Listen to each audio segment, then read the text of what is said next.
One of the traditional ways students collaborate at a distance is through a discussion board. You can use Google Classroom to help you create a discussion board so students can collaborate and communicate ideas and provide replies and comments. So, you may not necessarily find this to be the best. Maybe you want to use other types of media. Maybe Flipgrid or Padlet would be more likely to your objectives in class, but this is a traditional way for students to discuss ideas and topics at a distance. Now, in the description, you'll find a quick start guide to get you started on this, and we'll also show you some examples here. See if this video is right for you, and then we'll go into the details on how to set up a discussion board in Google Classroom. This is an example from my fully online biology class. Students receive the prompt here to think about as they formulate what they wanted to say about the particular topic. I give them some additional information to help them further explore what it is this concept is all about. We started in class with some of the coursework.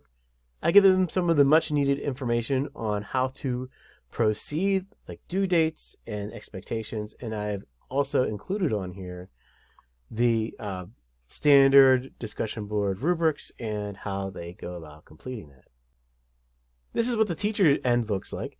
As you can see the student's original reply, and you can drill down and see comments and questions that people have left, the students, and an area to grade and give additional feedback. So if you think this is for you, I'll show you quickly how I set this up for my classes in my online environment. I'm going to use my sandbox class to sort of show you the setup here.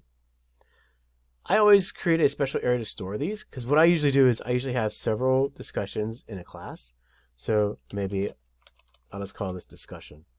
So I create my own topic here. Now, in Google Classroom, to create a discussion board like you saw in my example, you have to click on Question.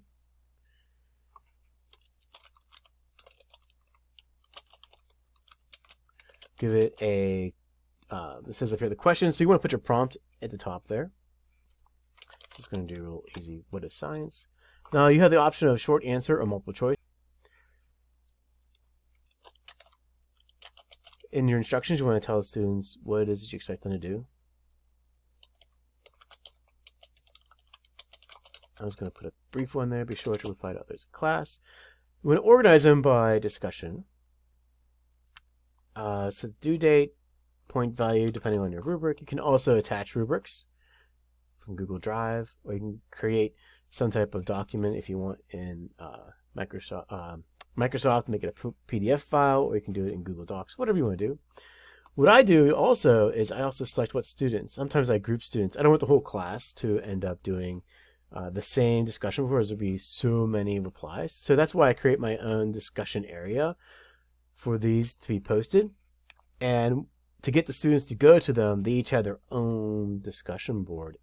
Right? So I try to make between 3 to 5 students per discussion. And then hit ask, and it'll ask the students that question.